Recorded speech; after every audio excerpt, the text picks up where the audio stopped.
name is Anthony Vikhter. I'm Niles West High School class of 2015.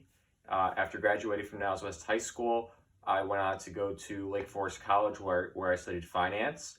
After graduating from Lake Forest College, I began working at Allstate in their investments department. We are called Allstate Investments. I'm part of a 3-year rotational program called the Investments Development Program, where I rotate through various groups within the organization and the investment organization to learn more about the investment business as well as to advance my career in the industry. I became interested in the finance world while I was in high school. When I was a freshman, I actually joined the DECA Club at Niles West.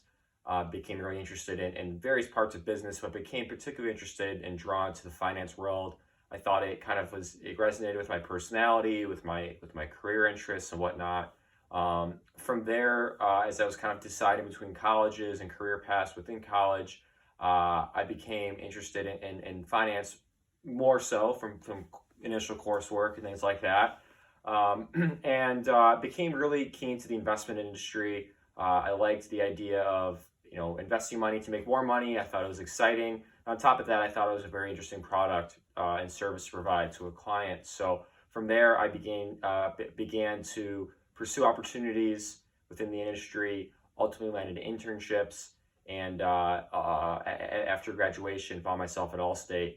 And what drew me to the Allstate opportunity to be part of this rotational program was the opportunity to rotate between different groups and see the different parts of the industry. I think is a very valuable skill.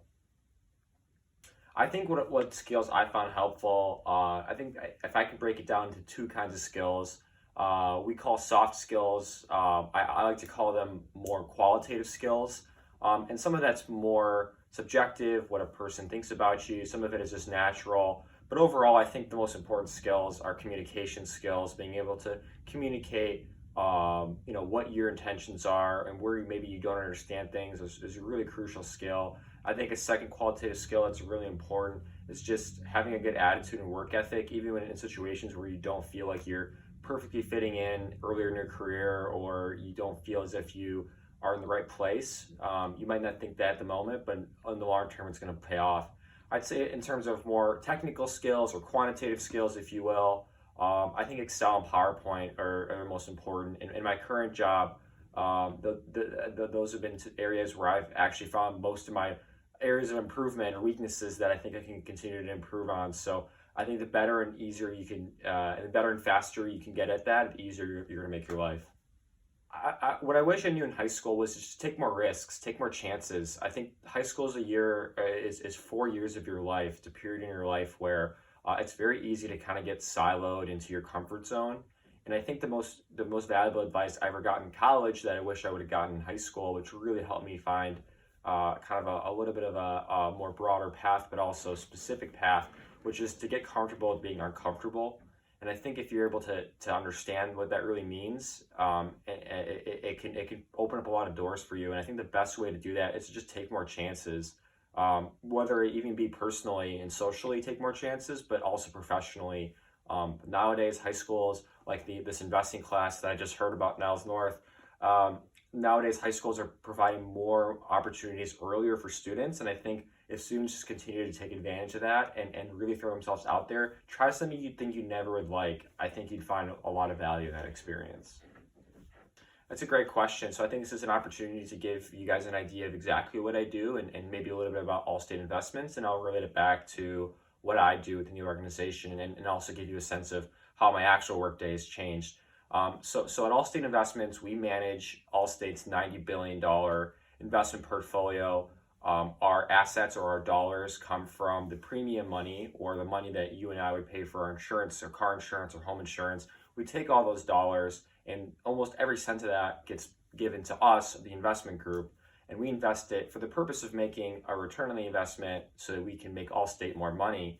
And that's how Allstate is essentially profitable. It's how any insurance company is profitable.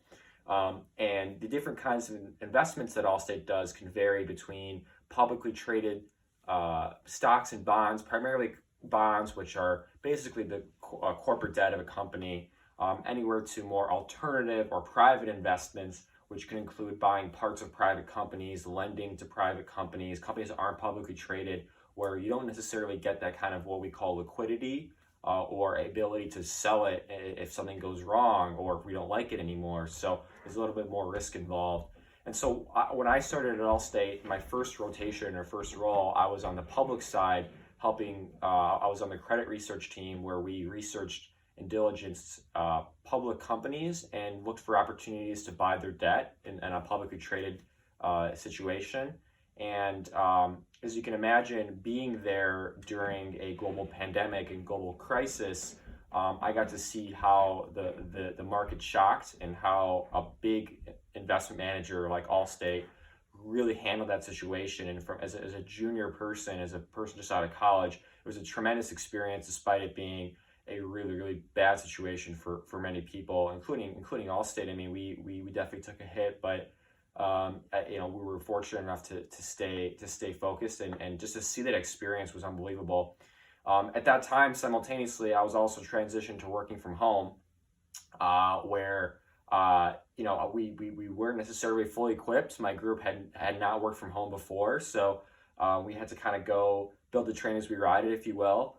And I think the experience out of that really taught me is to really value the in-person interaction you see in the office, especially as a younger person when you're learning.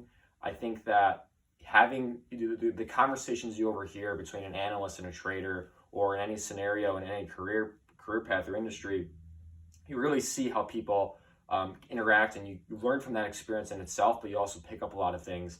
After that experience, this past July, I rotated to my second role, which was actually on the private side of the investment organization with a team called the Opportunistic Investments group. And essentially what we do is we look for pockets of inefficiency, we call it, or more bespoke special situations in the markets, both public and private, but primarily private, where we don't get that liquidity. And essentially we underwrite investment opportunities and work as a team to look for opportunities where we could potentially provide capital or an investment to a company or entity that is looking for the money, and we can also provide a pretty good return for the organization, for Allstate, that is. So my role kind of has transitioned to more of a process-oriented role, helping the team execute these deals. So having to start now instead of finish a role more while working from home has been a differentiating experience. I think people have to really consider on both ends, the people teaching or mentoring and the people receiving the knowledge have to really open up their minds to different ways of doing that. But it's very easy nowadays, and it's become easier with technology. So my workday has really shifted from waking up earlier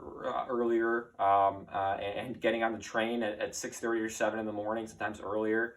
I was getting into the office around that time, actually, to now waking up a little bit later, but also working a lot later hours and being able to work at very weird hours, which has its benefits and its not so good situations where you're working weekends and things like that. But I think it actually in some ways makes you more productive, and it makes you able to be more flexible with your work hours. So for me, I think it's just about finding a routine and sticking to something. I think it's very easy to fall into bad habits, but luckily the people I work with are very hold me accountable, but also are able to help me find the right situation.